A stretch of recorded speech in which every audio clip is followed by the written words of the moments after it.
ಇಂದಿನ ವಿಡಿಯೋ ಶಿವ ಸಹಸ್ರನಾಮದ 25ನೇ ಸ್ತೋತ್ರದ ಬಗ್ಗೆ. ಶಿವ ಸಹಸ್ರನಾಮದ 25ನೇ ಸ್ತೋತ್ರವು ಹೀಗಿದೆ. ವಿಶ್ವಕ್ಸೇನೋ ಹರಿರ್ಯಜ್ಞ ಸಂಯುಗಾ ಪೀಡವಾಹನಃ ತೀಕ್ಷ್ಣತಾಪಶ್ಚ ಹರ್ಯಶ್ವ ಸಹಾಯ ಕರ್ಮ ಕಾಲವೇತ್. ಈ ಸ್ತೋತ್ರದಲ್ಲಿ ಶಿವನ 8 ನಾಮಗಳಿವೆ. ಈಗ ಶಿವನ ಈ 8 ನಾಮಗಳ ಅರ್ಥವನ್ನು ವಿವರವಾಗಿ ತಿಳಿದುಕೊಳ್ಳೋಣ. ಶಿವನ ಮೊದಲ ನಾಮವು ಹೀಗಿದೆ: ಓಂ ವಿಶ್ವಕ್ಸೇನಾಯ ನಮಃ.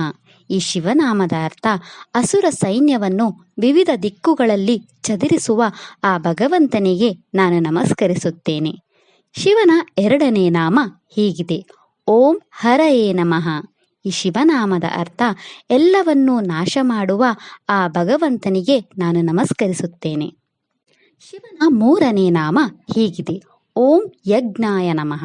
ಈ ಶಿವನಾಮದ ಅರ್ಥ ಅಗ್ನಿಯಾಗದ ಪ್ರತಿರೂಪವಾದ ಆ ಭಗವಂತನಿಗೆ ನಾನು ನಮಸ್ಕರಿಸುತ್ತೇನೆ. ಶಿವನ ನಾಲ್ಕನೇ ನಾಮ ಹೀಗಿದೆ: ಓಂ ಸಂಯುಗ ಪೀಡವಾಹನಾಯ ನಮಃ. ಈ ಶಿವನಾಮದ ಅರ್ಥ ವೃಷಭವನ್ನು ಧ್ವಜವಾಗಿ ಮತ್ತು ತನ್ನ ಹೆಜ್ಜೆಯನ್ನು ಹೊಂದಿರುವ ಆ ಭಗವಂತನಿಗೆ ನಾನು ನಮಸ್ಕರಿಸುತ್ತೇನೆ. ಶಿವನ 5ನೇ ನಾಮ ಹೀಗಿದೆ: ಓಂ ತೀಕ್ಷ್ಣತಾಪಾಯ ನಮಃ. ಈ ಶಿವನಾಮದ ಅರ್ಥ ಉರಿಯುತ್ತಿರುವ ಅಗ್ನಿಯ ರೂಪದ ಆ ಭಗವಂತನಿಗೆ ನಾನು ನಮಸ್ಕರಿಸುತ್ತೇನೆ.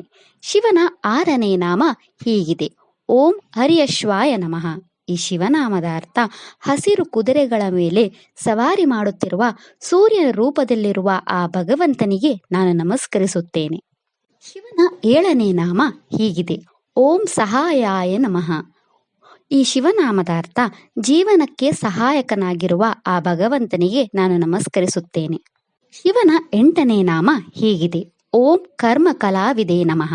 ಈ ಶಿವನಾಮದ ಅರ್ಥ ಕರ್ತವ್ಯಗಳನ್ನು ನಿರ್ವಹಿಸಲು ಸರಿಯಾದ ಸಮಯವನ್ನು ತಿಳಿದಿರುವ ಆ ಭಗವಂತನಿಗೆ ನಾನು ನಮಸ್ಕರಿಸುತ್ತೇನೆ. ಇದಿಷ್ಟು ಶಿವನ 8 ನಾಮಗಳ ಬಗ್ಗೆ. ನಾಳೆಯ ವಿಡಿಯೋದಲ್ಲಿ ಶಿವ ಸಹಸ್ರನಾಮದ 26ನೇ ಸ್ತೋತ್ರದ ಬಗ್ಗೆ ತಿಳಿಯೋಣ. ಓಂ ನಮಃ ಶಿವಾಯ. ಈ ವಿಡಿಯೋ ಇಷ್ಟ ಆದರೆ ಲೈಕ್ ಮಾಡಿ, ಶೇರ್ ಮಾಡಿ ಮತ್ತು ಚಾನಲ್ ಸಪೋರ್ಟ್ ಮಾಡೋಕೆ ಸಬ್ಸ್ಕ್ರೈಬ್ ಮಾಡಿ. ಧನ್ಯವಾದಗಳು.